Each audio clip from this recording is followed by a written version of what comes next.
All right, so welcome to everybody. If you don't know me yet, so my name is Klaus Dane. I'm the current president of Anagram, and I'm really yeah, pleased to have Ryan Armstrong here today for our webinar. Ryan is professor at UNSW in civil and environmental engineering, and his specialty is in porous media, background from the petroleum industry as well, worked with industry for a couple of years, if I'm not mistaken.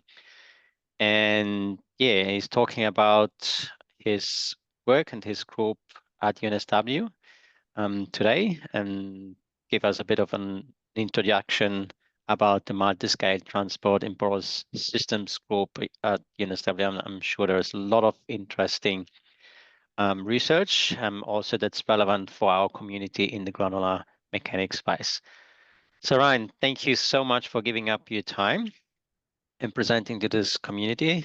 It's really a pleasure having you here talking to us. And as I said, we will be recording this session and hopefully, more members will be able to look at it so they're on time. So thank you so much, and over to you. Okay, great. Well, thank you very much for the invite to present to a new community.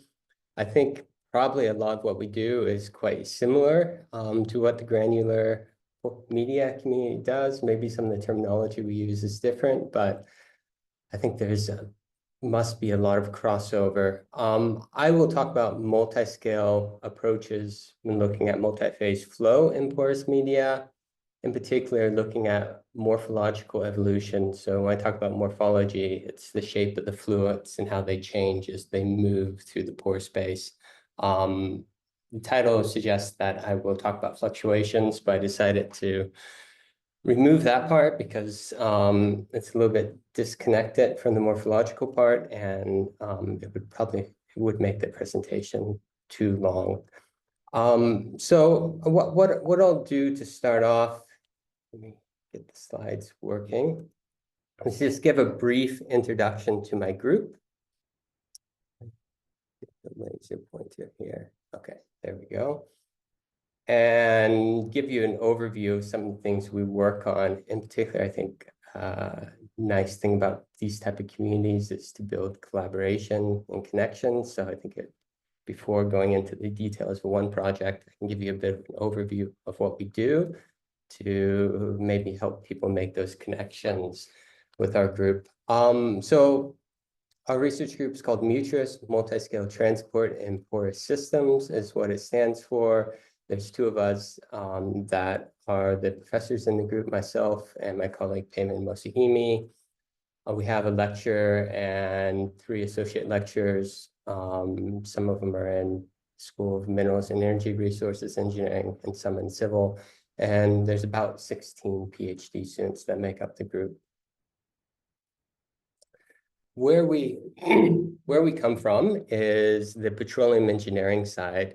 And in petroleum engineering, if you want to build a reservoir model, what we're looking at is really this integrated subsurface modeling where there's a lot of different data that goes into building these models. And this data exists over multiple different length scales.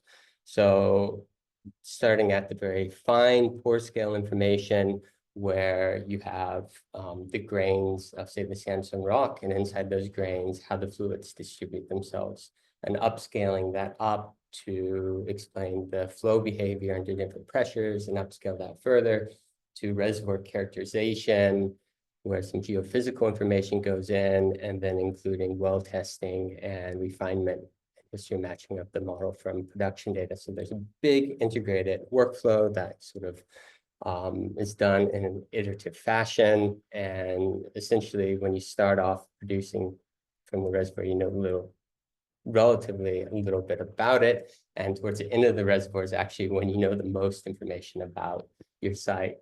The work in terms of industry applications where my group sits a lot is in this core analysis and special core analysis, where we look at the measurements of porosity, permeability, row perm, capillary pressure, And traditionally, this would be done from taking core samples from the reservoir, taking them to the lab, and doing these measurements. And these measurements, essentially special core analysis, it was done as more or less of a black box. You take your core sample, you put it in your core holder, you inject oil and water at different ratios, and you measure the pressure drop across the system, or you apply different pressures to the oil and water phase, and you see what the resultant saturation is in the sample. This gives you your capillary pressure versus saturation curve for that rock sample and a row perm curve. And in putting these formulations together, there's a lot of assumptions that go into this, in particular this relative permeability, is that you have steady state laminar flow of both fluids, and the fluids are well connected across the pore space. And what we've done in more recent time is trying to develop and work with technologies where we look inside the rock sample and start to characterize what's actually going on at the micron scale that results in this group dynamic behavior that you see in the row perm and PC. That's done through X-ray and microtomography. So a lot of our work revolves around using this as a tool to look inside the sample. We have essentially a sample sitting here on a stage. It can be an opaque rock with some fluids in it, oil, water, gas, whatever. And we pass X-rays through it, and we get a projection at a given angle. You do this as the sample rotates over 360 degrees. You put those projections together, and you get a 3D image, which is essentially a density map of the sample. Here's an example of a coal sample from the coal seam gas reservoir in Queensland, where you see sort of the cleat structure. You can segment this image and generate a labeled field where you can see the fractures. Dark blue is the minerals, and the dark is the sort of impermeable regions of the coal. This is a more detailed image of a density map. So the dark regions here is the fracture network. So we can actually start to look in. This is micron scale information, very detailed on what exactly the core looks like. And what we've done over the years is something called digital rock analysis or digital rock technology. The oil and gas industry typically uses that term. But the idea is that you take the measurements that were traditionally done in the lab, and you take that to the digital realm. So you image your core sample, you get your image, you segment it. For example, here, you reconstruct a cleat network that looks similar to the core sample that you image. And then you can do direct numerical simulations. There's lots of different ways of doing this: pore network modeling, volume of fluids, lattice Boltzmann. But anyways, you pick your favorite flavor of simulation, and you can get something like a relative permeability curve. Now, the nice thing and the selling advantage to industry for this is that traditionally, those lab measurements to get one row perm curve can take months, because you take the core sample, you bring it to the lab, you have to re-age it in reservoir conditions at high temperature and pressure to get the surface wetting properties similar to the reservoir. That can take up to a month to 6 weeks. And then you run your steady state core flooding, and each saturation point for steady state can take a very long time of flooding. So a single row perm curve measurement can take weeks to collect the data for. So you're looking at, for one row perm curve, you're looking anywhere from 2 to 3 months time frame before you get the information that you can then put in your reservoir model. But with modern computational methods and simulation, we can simulate a whole suite of different wettabilities for those row perm curves in a matter of a couple of days. So we compress that timeline significantly, and that allows us to evaluate a much larger parameter space when we're integrating this into the reservoir simulation. And it also allows us to potentially better select what type of experiments we want to invest months of time into the lab to conduct. The other selling point or advantage of digital rock technology is we don't have to just do the simulations. We can run experiments on these cores, injecting fluids into the rock, and see exactly how the fluids are behaving. This is an example of some real-time imaging work that I was involved with at the Tomcat Beamline in Switzerland some years back, where we collected, due to the high X-ray flux from the synchrotron, we can collect full 3D images of the rock sample in a matter of 20 seconds. So we can actually see how the fluids are moving through the pore space. You end up collecting lots of data. Or something around 50 terabytes of images over a matter of a couple of days. And then you spend basically the next year analyzing that data and images. There's a whole image processing pipeline sort of bottleneck that we're also working on in our group, using deep learning techniques to try to streamline this down so that we can actually run the experiments and then get the results within a reasonably comparable timeline. Give you an idea, here's an experiment of sandstone rock, and it has oil in it. We need to go back to mouse, I think. Let's take a video for me.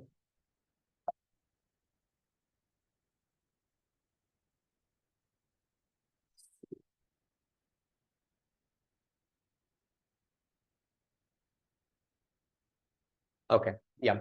So this is a sandstone rock, and we'll zoom in and you can see the grains in the rock, and the grains are gray. The pore space is either red with oil or blue with water, and we're going to inject water into this rock sample while we're imaging. So you can see like the oil here, interface retracting, and you can see exactly how the interfaces are moving and what pores drain oil under the displacement. So we can really look into the details, see what how the interfacial area and the volume of the fluids change under different pressure conditions. And that allows us to apply thermodynamic concepts to the changing in saturation of these samples, because energy is stored in the volume of the fluids, but it's also stored in the shared areas between the fluids and between the rock and fluids.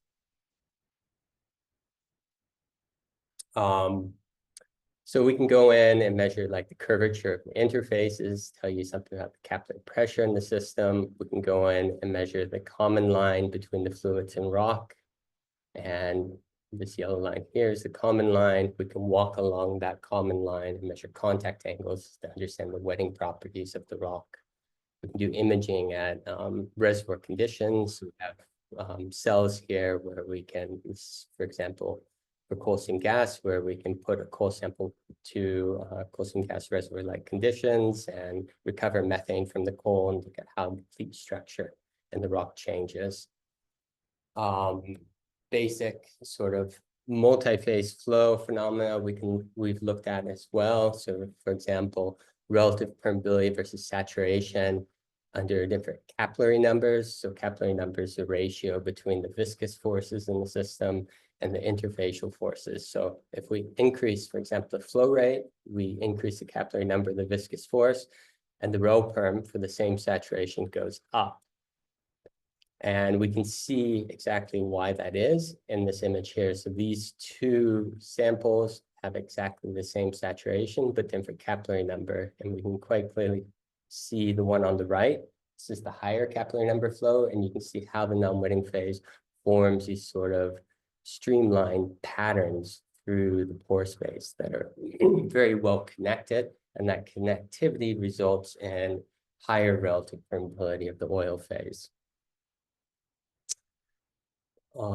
We've started to apply this technology to other sort of applications as well. For example, water management in fuel cells, in particular in the GDL, gas diffusion layer of the fuel cell.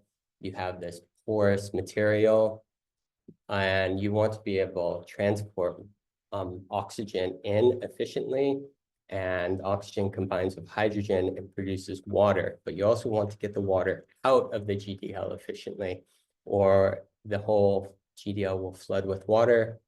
Oxygen can no longer get into the catalyst layer at the bottom here, and the power output from the fuel cell drops.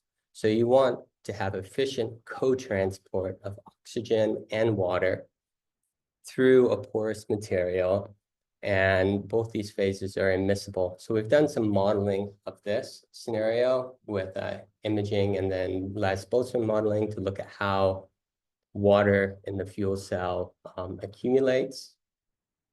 This is the simulations up here, doing sort of a cycle of a fuel cell where water is being created and transported out of the cell. And we do a dead end, so we saturate the cell with water, and then we purge it with water. And we can look at where, from these simulations, this is just a 2D snapshot over all those simulation times of where water's accumulated. And we can find these hotspots of where water's accumulating in the fuel cell. And we can then start asking questions, well, what's causing these regions of high water accumulation? And how can we redesign the fuel cell to stop this high water accumulation? And in particular, these spots end up being where the weave pattern of the gas diffusion layer has these holes in them, and these holes get blocked by the trough channels that people build on the top of the fuel cell. So our suggestion is if you can align those trough channels better with the structure of the weave, then you have a more efficient water management in your fuel cell. Now, that's a brief overview of the type of things that we've worked on. Now I'll go into a bit more detail of a specific project that we're interested in, is this geostorage and geoenergy storage. So two scenarios that come up in this space. One is underground hydrogen storage. So if you want to store massive amount of hydrogen gas, where maybe you need for production of steel or other industry needs, where you need really large amounts, or also to buffer the intermittency of renewable energy, you would need actually huge amounts of energy storage of hydrogen gas. And one idea is that you can store it in the subsurface where you have these large volumes. So completed aquifer, like a depleted natural gas reservoir or saline aquifer. But anyways, what you would do is you'd inject hydrogen into the porous rock, and the hydrogen would displace, say, the water that's in that rock. And then you'd want to reverse the process and recover the hydrogen back out. So you have this sort of flow reversal process, this cyclic process where you have hydrogen gas coming in and draining the rock, and then you want to pull the hydrogen gas out, and the surrounding water re-imbibes the region where the hydrogen was. And you do that over multiple cycles. The other idea is with CO2 sequestration, where you can inject large volumes of CO2 into the subsurface under supercritical conditions. And this also ends up having a drainage process where the CO2 comes in, displaces the brine. But as the plume moves up along the seal, you also have re-imbition of water. So you have a drainage and then an imbibition process that occurs. So in both these technologies, you have these sort of cyclic processes that occur. And what defines them quite different than conventional hydrocarbon reservoirs. There's various things, but the two that I'm going to highlight today is one is the margins. The economic models are very limited. So the margins of the return are going to be much smaller than hydrocarbon reservoirs. So because of that, my argument is that we need much higher fidelity models to study these reservoirs and to manage them than we would for a conventional hydrocarbon reservoir. And the other thing that's quite unique is a lot of these technologies will have flow reversal, where we'll have drainage and non-wetting phase displacing a wetting phase, and then we'll have imbibition where wetting phase displaces non-wetting phase. And that will happen over multiple cycles. And some reason my slide just disappeared. That's odd. There we go. Can everyone still see my slides? Yes, yes. Okay. Okay, good. So in my line of work, with what I currently typically work with is porous-scale information. And in particular, when I'm thinking about sort of flow reversals and the impact these have on, say, relative permeability, I want to understand how this impacts the morphology of the fluids in the pore space. So I showed you the example earlier of the same saturation, but completely different relative permeabilities. So we know that it's not just saturation that matters. But the other thing is we know from historical perspective on multi-phase systems that they're process and path dependent. So the rho perm that you get, the capillary pressure you get, depends on the path at which you've gone, or it's hysteretic. Example here is two different rho perm curves measured for the same sample, but in one of them, gas is injected into the sample to measure the rho perm, whereas in the other rho perm curve, gas dissolution occurs within the sample during the flooding to change the saturation. And both end up giving you different relative permeabilities depending on the process of which the gas was came about within the sample. Other sort of process dependencies that we know occur is in relative permeability. So here we can have a drainage rho perm curve, and depending at what point we start the imbition, we follow a different path down. These blue curves are the imbition curves. So the relative permeability, or the ease at which you're able to have one phase displace another, depends on the path that you take. And this has been looked at for CO2 sequestration, for example, and you can see that the development of the plume of the CO2 on the left is when you don't consider hysteresis, and the one on the right is when you do consider hysteresis. So you can get very different realizations of your reservoir depending or your application if you don't consider hysteresis. Now, for me to start considering hysteresis, I'm going to look at just the kinematics, so just the geometry of the fluids at the pore scale. This is a scale where the interfaces in the rock are well resolved. And the toolbox that I'm going to use is the Minkowski functionals. And this is based on something called Hedwiger's theorem, where it says that the Minkowski functionals are a complete set of measures, meaning that any other measure can be written as a piecewise linear combination of the Minkowski functionals. So what are these measures? They're all additive measures. One is volume, so how much gas is in the sample. The other is surface area, the gas that's in the sample. How much interfacial area does it have? Total mean curvature of the interface, how curved it is. Total mean curvature is also the curvature that shows up in Young-Laplace equation that tells you what the pressure difference is across an interface. So capillary pressure at our continuum scale. And then the last one is one that might be a little bit unfamiliar, is total Gaussian curvature. And this, through Gauss-Bonnet theorem, relates to something called the Euler characteristic, where it's a little easier to understand than total Gaussian. Euler characteristic is the number of objects in the system minus the loops plus the voids. So I have an example of a single object here, this donut. So it's one object, one, and then number of loops. There's one loop around the object, one, and there's 0 voids within this object. So it has an Euler characteristic of 0. There's other work that's related, Euler characteristic to the percolation threshold for the system. So once Euler characteristic becomes negative, so when it has a lot of loops, it means your object's well connected and it's percolating. When it's positive, it's disconnected. You have a lot of objects that are disconnected in space and it's no longer a percolating system. So connectivity seems to be an important factor also when we're talking about flow.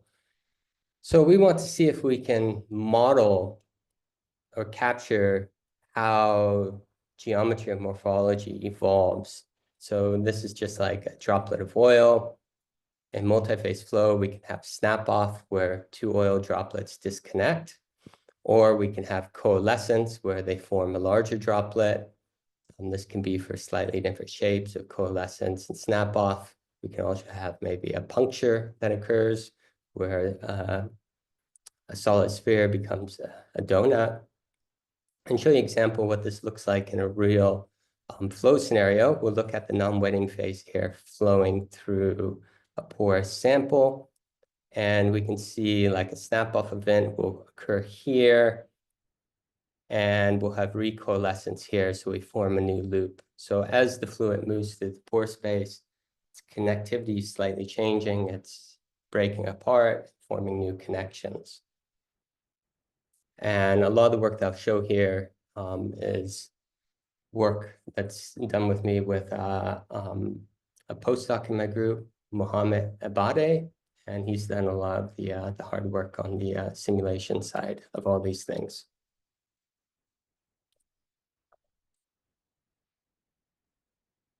So we'll look at two typical relationships, mostly focusing actually on capillary pressure. But in both these, we have hysteresis that occurs. We have one curve, the red curve, that we have for drainage, and then a blue curve that we follow for ambition. And if we reverse the process at any point here, we have these internal cycles that can take place as well. And we want to see how we capture the pore scale kinematics related to this. So to start that off, we wanted to we collected a whole bunch of data on just the pore scale geometry of the fluids. So this was in collaboration with Oak Ridge National Laboratory. We used Laz Boltzmann simulations. The code is part of the Open Porous Media project, and it can be downloaded from GitHub here if anyone wants to use it. But we ran a huge amount of simulations with multiple different rock types. I won't name all the rocks, but there's 7 different types of reservoir of rocks and porous glass sample, sandpacked spheres. And we simulated multiple different conditions. So we ran the simulator and let the fluids equilibrate to a capillary equilibrium. We also ran simulations of unsteady state flow, steady state flow, simulations where one fluid has higher viscosity than the other, or vice versa, different interfacial tensions, flow rates.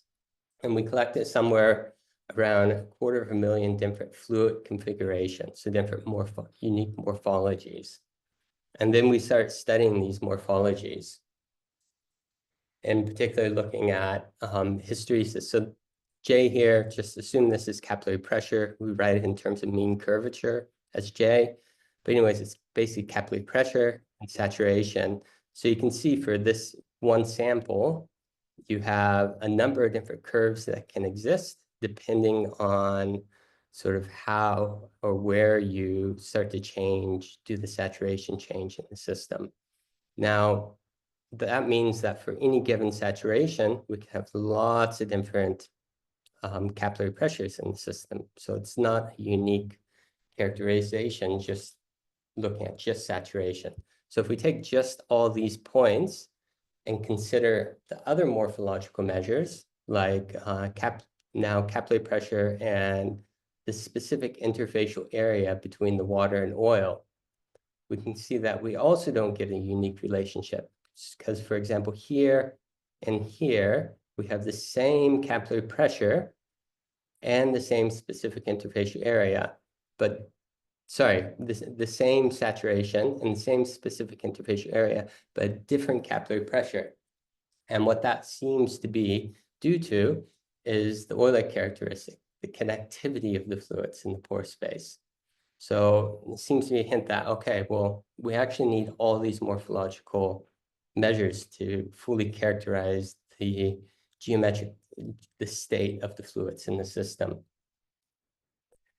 And now we took another approach. Now, if we want to characterize all the states, we need to have the system, we need to have all the Minkowski functionals.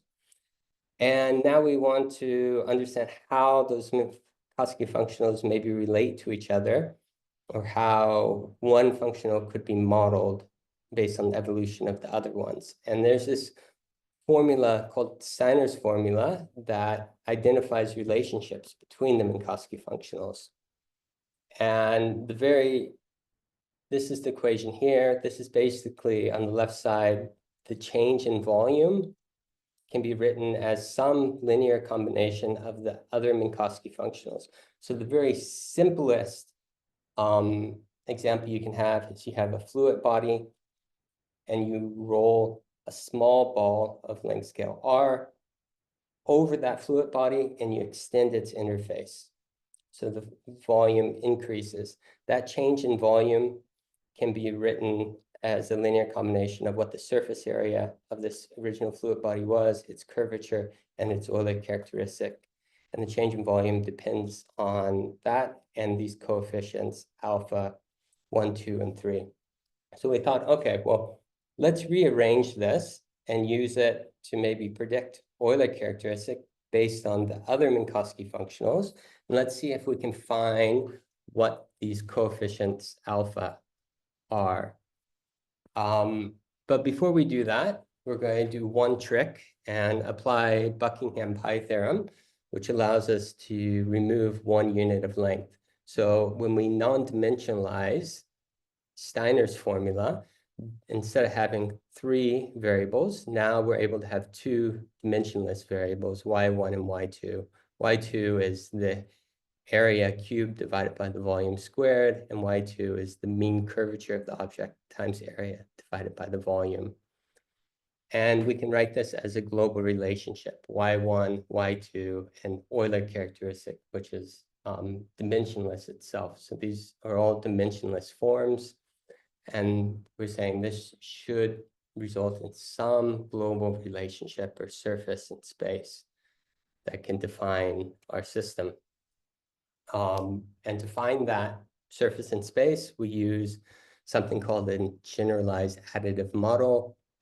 It's basically just a linear combination of other linear functions. You can think of it as similar as like a piecewise polynomial fit.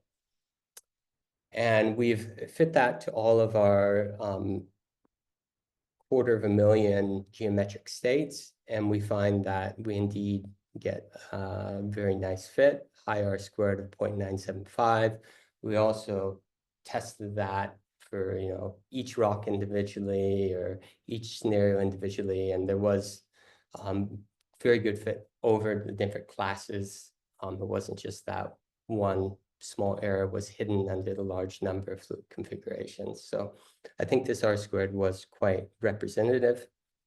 And then what we can do with that GAM is we can give it the Y1 and Y2, which just includes saturation, area, and capillary pressure, and predict what the topology of the fluids are at the pore scale.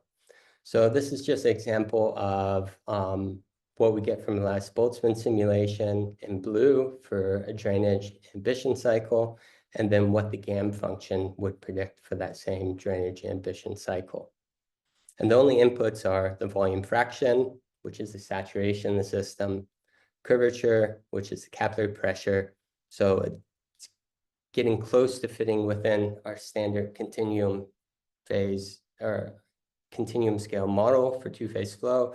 The only new thing is we need surface area, which our current models don't really predict, standard Darcy type of models.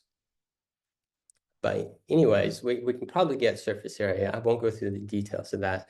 But then we want to test this out and see, okay, well, we evaluated our GAM function for simulation data, but let's now take a completely new sample, one that wasn't included at all in the original training of the GAM, and run the experiments and see if we can capture the hysteresis and see if we can actually capture how the topology of the fluids change. So here is experimental data. This was done at Argonne National Lab in the US. And we have a small sample here with a glass bead pack sitting on the X-ray stage. And we did air water experiments.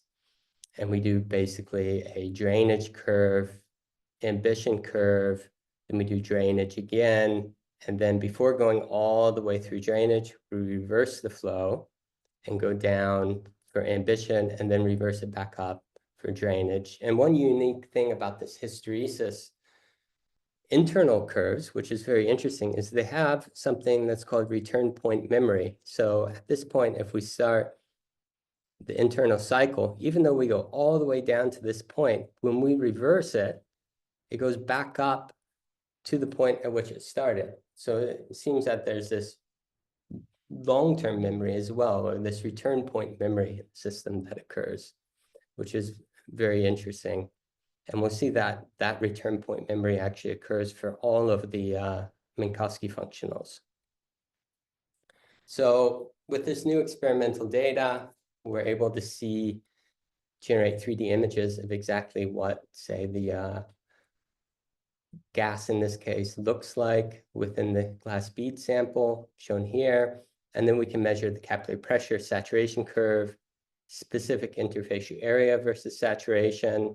And you also see that you also have this return point memory here. So if you do this internal cycle, say here, and you go through, so you go here and you do ambition, and then you decide to do drainage, you come back to this point again. So there's this closed cycle loops in the system. And it's actually, it can be shown that the area in these closed cycles is the energy dissipation. If you think of it as like a Carnot cycle or a thermodynamic cycle, ends up being the area between those, or the dissipation that occurs.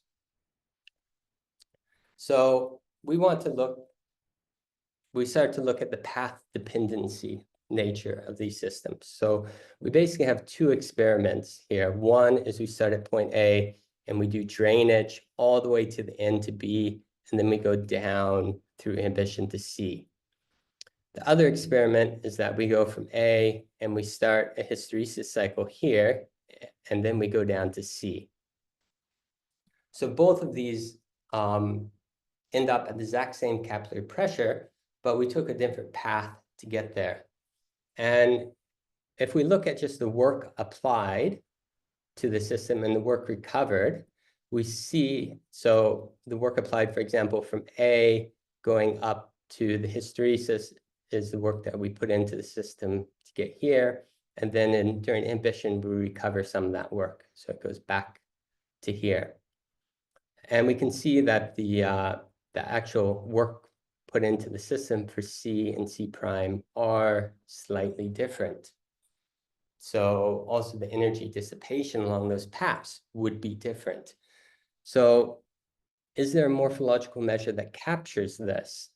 Because if we look at saturation, for example, we go back to the point C here, we have the exact same capillary pressure. Now point C here, we'd have the exact same interfacial area. So both capillary pressure and interfacial area don't capture this difference in the work put into the system.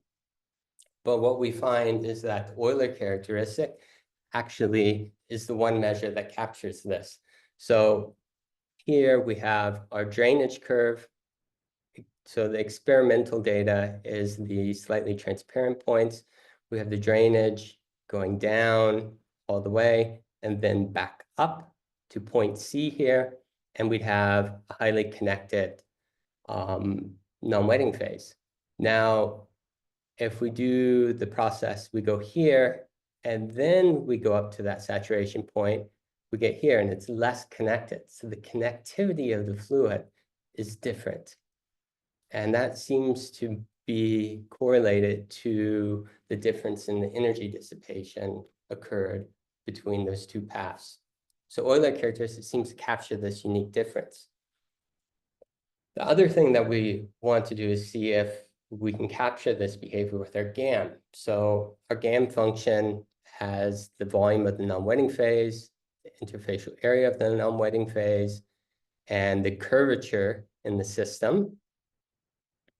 Now the curvature is related to the capillary pressure and the curvature or the solder diameter of the grains in the system. So these all come from the experiments, and then we put in the GAM and we predict the Euler characteristic. And the solid open symbols are what our GAM predicted. So our GAM predicts pretty much exactly on top of what our experiments have shown. And it also captures this behavior, what I talked about, the return point memory. When we reverse the flow process here and come back, it goes back to the starting point. So you form these closed loops of return memory. So the function in that data that we've collected from all the simulations, the function has naturally captured that geometric behavior. And the other interesting thing is that it shows the same behavior, that this doesn't touch the bounding curve. It doesn't come back to this bounding curve, the Euler characteristic. The other behaviors of the other morphological measures all come down and touch the bounding curves. Here, for capillary pressure, you're contained within the bounding curves of the main drainage ambition, and same with the interfacial areas. So it's quite interesting that you have this gap here. So you can get back to the same saturation, same interfacial area, same capillary pressure, but the connectivity of the fluids are different. If you follow the path that gets you to this point, it's highly connected. Remember, more negatives, more connected. Here, it's less connected. So we considered this for multiple different cycles. So now we said, okay, our model, GAM model, is doing a pretty good job capturing topological change. Let's consider different capillary pressure cycles. So over here on the right is the cycles we consider. If we reverse the flow at different points and form a closed internal cycle, how does the topology change? And what we see is something very interesting, that as we go through drainage, and say we reverse the flow at this point here, we do an overshoot, and we end up having our connectivity being less than what we would have if we followed the main ambition curve up, which is these blue points. So we end up having positive or less connected non-wetting phase in the system at the same saturation. Whereas if we go further down and reverse the flow, we come back and we overshoot, and we end up having more connectivity than we would if we did the full cycle. So what we find, if we look at this L distance, so this is the distance from the main ambition curve in terms of Euler characteristic, we find there's a couple sweet spots. One here at some intermediate saturation where the non-wetting phase is the most connected, and up here, a point where the non-wetting phase becomes the least connected. And that might end up being quite important for the different geoenergy storage scenarios I was talking about. So for example, for geological storage of hydrogen, we want to be able to get the hydrogen back out of the porous media. So we want it to have the highest connectivity as possible. So we want a negative L. So when we do our cycles of that reservoir, we may not want to go all the way to the end of drainage and come back up for ambition, because we'll end up being less connected than we would if we did a flow reversal cycle somewhere at this sort of range of saturations before we fully drain the system. So it's probably best to not fully drain the system to maintain high connectivity of the hydrogen gas. Whereas with geological storage of CO2, we actually want to capillary trap that CO2 in the reservoir rock. So we want it to become disconnected, and so it stays there under capillary forces and doesn't flow and move to other regions in the reservoir. So we actually want positive L. So what we would want to do is do our cycles. If we were to do a cycle further up on this region of the hysteresis curves, where we have much more disconnectivity than if we did a full drainage followed by an imbibition. So that's this sort of topological modeling is now starting to give us some ideas on design parameters and how we might want to cycle the flow reversal in these type of storage processes. And we plan to start applying this next to real hydrogen gas systems and seeing how they play out and seeing how well this prediction of L plays out when we start looking at more applied systems. The other thing that we're doing is trying to develop this into continuum scale models. So we have ran lattice-Boltzmann simulations to do like a water displacement process. So here's you can upscale these simulations. This is just one rendering at one time step, but you can upscale these to a 1D saturation profile. I show a couple of the profiles at different time steps across a dimensionless domain. Water is being injected over here at 0. So we have reduction well over here at 1. So you can use a standard continuum scale model for that. The two standard equations that you see are shown here, incorporating Darcy's law into the flux term. So this is just conservation of mass, right? Accumulation term, you have your flux term, and then you have this term over here, which might be some source or sink term. And that gives us a saturation profile and also capillary pressure. And then to model interfacial area, we just propose another conservation term where we have a generation term on the right side, which is change in saturation versus time times some coefficient, gives us generation of interfacial area. So during displacement and the rate of displacement, you can generate different amounts of interfacial area. And we do use this model, and we do simply a history matching routine where we adjust the row permeability curves and this generation term to fit the simulation data. So saturation profiles, here's specific interfacial area profiles. So our LBM simulations are the dashed lines, and the solid lines are the continuum scale model history matched. And then the last thing we can do is we can actually incorporate our GAM function into this model and allow us to get 1D profiles of how the topology of the fluids change across the reservoir as well. And once again, you can see a very good match between the GAM prediction and what you get from direct pore scale simulation. So we can start to think about ways on how to upscale. And now when we look at a flow process, even at a large scale where we're no longer looking at the morphology, we have ways of mapping it back and saying, this is what the pore scale arrangements, topology, curvature, and so forth that those fluids should look like. And we can start to use those to optimize different applications in porous media research. So the main conclusions, these generalized additive models can be used to encode the geometric state of miscible fluids and then be used to make predictions about that state under different displacement processes. Just capillary pressure alone or just row perm alone, when it's a function of saturation, is a limited view of the system. You actually need the other morphological parameters to fully characterize the state of the system.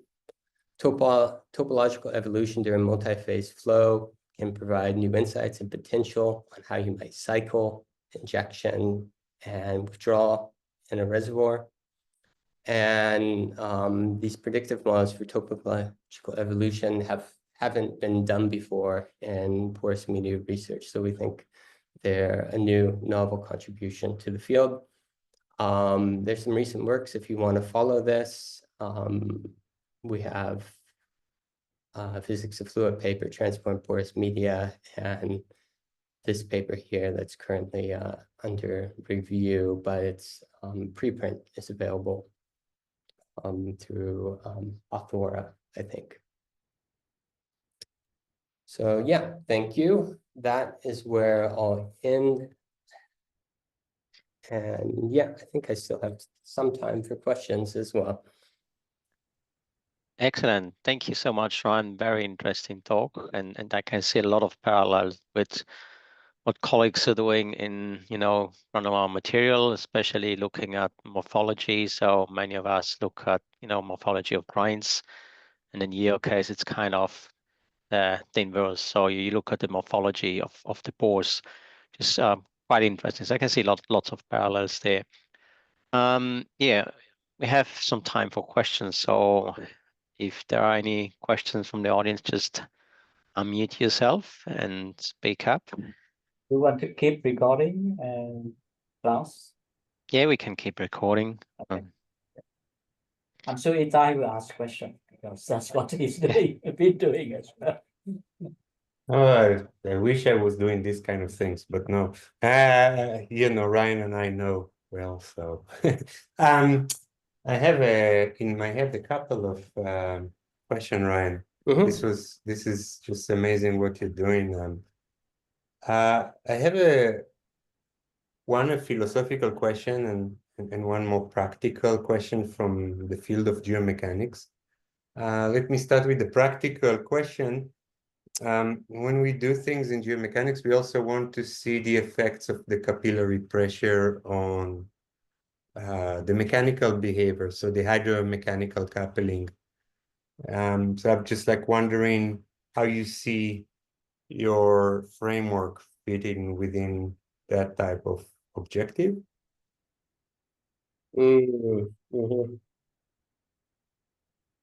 Yeah, I mean, I think the general framework of predicting the geometric state of the system should hold, because we're operating, we're not assuming any sort of thermodynamic model right now. It's just purely a geometry-based problem. Now, how to relate that to practical things in geomechanics? We have coupling. It's hard for me to say because like one, maybe I will say that one of what we sort of wants, and there are experts here that would correct me if I'm wrong, we kind of want to know how the stresses varies in space so that we can put it in momentum equations and we can predict the motion of the ground. But at the same time, we also want to track the pressure of the fluids because that infers what we call the effective stresses,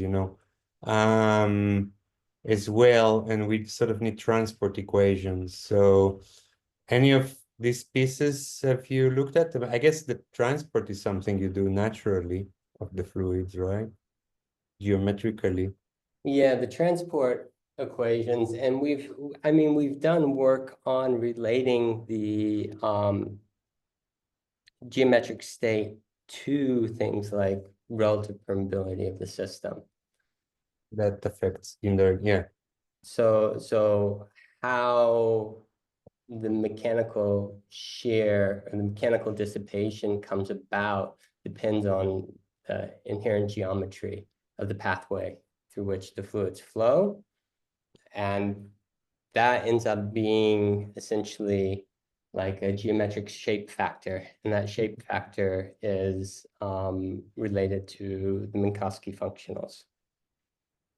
So if you want to capture something in that space, that can occur.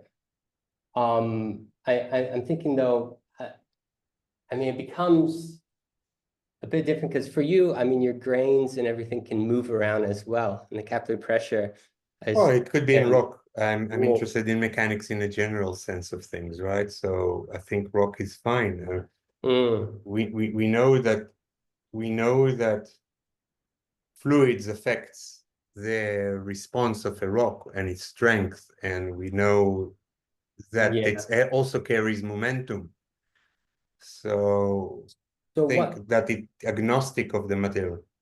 I mean, I would almost take I would have two different sort of graphs of the system. If I want to think about this, I would have the topology of the fluids, but then you also have the topology of the grains. So the center of mass of the grains and how they're connected is what would end up being your Euler characteristic. And I think in your case, in geomechanics, I mean, when the topology changes, you have some critical failure that happens. You have a fracture forming or some sort of break. For us, when topology changes, you also have a discontinuity, but the system sort of absorbs it very quickly. The interface is just rearranged, and the overall bulk behavior doesn't change that much.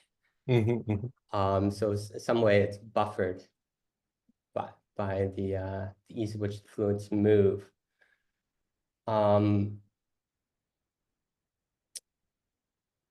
Yeah, maybe we can take it later for our discussion. So I don't know, maybe Jiang you want, or was it Klaus? I don't know who is chairing this, to check if there's other questions, and if there aren't, I'm happy to ask another one. Yeah, are there any other questions? One, but I can wait after. No. Jiang, but Okay, then we'll finish with a good question then, which will be your. My question is more about the scale, because when you say, correct me if I'm wrong, if you inject fluid into the porous media, you will change the effective stress, and that would trigger the cracking, the compaction or dilation bands as a kind of localized failure mode. And how would sort of that kind of localized failure be accounted for? But if we look at the pore scale only, we will ignore or we will miss the another mode of failure at the higher scale, which may have removed the fluid from the porous media. Yeah, you're right. Most of my work has been saying, okay, can we approach these problems from pore to continuum scale? That's where I focused my work, sort of within industry. That would be the sort of special core analysis type of work. But you're absolutely right. Like when you try to do the full implementation, then you have to take that core scale and you upscale that a couple layers, and then to the next layer, and you have, by the time you get to the geological scale, then you start considering faults and other mechanics and geomechanics that play a role. I haven't worked on that scale, so I can't really comment so much on it, other than I agree that it's important. But my argument would be also the reason the fluids flow or don't flow depends on how they're arranged at the pore scale, and you will never be able to recover them if you don't have a way to understand and observe and optimize them at the length scale of the interfaces. Definitely the other factors, there's so much that plays a role in the final recovery. But I like to believe that if the interfaces don't move, then you're stuck at that level. I see. Yeah. Thank you, Ryan. Ryan, there is another question in the audience there. So G, I think you have your hands up. Yes. Ryan, thanks for your presentation. I think it's quite impressive, especially I saw one slide that you show you have the same saturation, but different permeability. That is because of the topology or the shape of the fluid clumps. So have you ever done any research on the statistical insight of the fluid shape, like their connectivity and how this kind of connectivity influence the overall behavior of the sample? Thank you. Yeah, that's right. We have, I don't go into the details of that, but it's essentially this work of mine from 2016. We looked at the impact of basic capillary number. So if you increase the flow rate in the system or decrease the interfacial tension, how the rel perms change. And we look at all the different statistical properties. So we look at how the interfacial area changes, how the topology of the fluids change. So actually what happens when you increase the flow rate or increase the capillary number is all this oil that was disconnected starts becoming connected, and it connects through a pathway. So now the fluid can be transported through this domain through a connected pathway flow. It doesn't have to move a interface or a common line. Whereas like over here for this non-wetting phase of flow, the interfaces need to move, and that's a higher energy expenditure than if it can just flow through a connected pathway. So that's why like over here in the row perm, 0.1 here has a very low relative permeability, whereas 0.2, the row perm has gone up a lot. Okay, thank you. Are there any other questions? I think we have time for one more.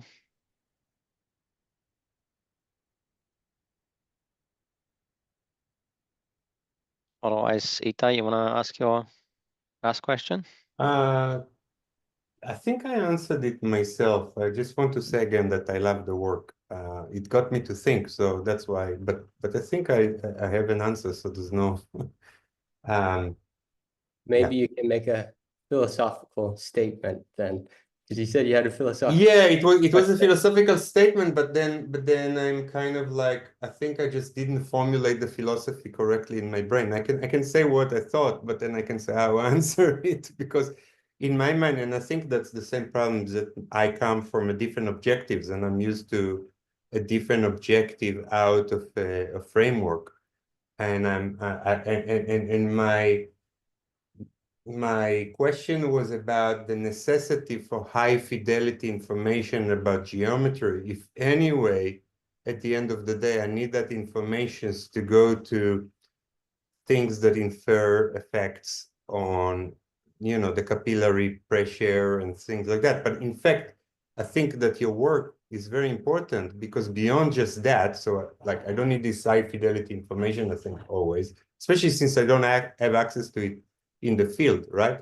I do have access for it in your samples, but the significance, I think, and correct me if I'm wrong, is that you can recover, given the macroscopic information, you can recover microscopic topology, geometries, and then you can understand about mechanisms of trappings of whatever you try to extract. So it's more about, so the geometry is really necessary. So I think I kind of answered maybe my own question. I mean, part of the motivation, at least when I was in industry for doing the porous scale work, I think is sort of aligned with what you're saying. It wasn't necessarily about the fundamentals and having all the information all the time. It was about, can we start to understand a few key mechanisms that give the reservoir engineer confidence and how they're going to change the rel perm curve, or that with the toolbox they have certain levers they can pull, and can we give them justification on which lever should be pulled under which circumstance, if you want a more applied approach. That was the argument. Yeah. Really. I think that rounds it really well up, Ryan. So yeah, thank you again very much for your presentation. I think it was very welcome within our community. And yeah, looking forward to engage more as well, and maybe see you at some of our events, and maybe see some of us at some of the POR events or Interpor events as well. So yeah, thank you everyone for joining in, and we'll be organizing another webinar closer to probably May or June. So keep an eye out to the newsletter, and yeah, that's all. Thank again for Ryan for giving up his time to give this presentation today. Thank you. Thank you, Ryan. Thanks a lot, for having Klaus. me. You stay to the end. That's it. Also, Thanks, everyone. equally Bye-bye. amazing. Bye. Okay, bye. Hey, thanks, Ryan. Bye.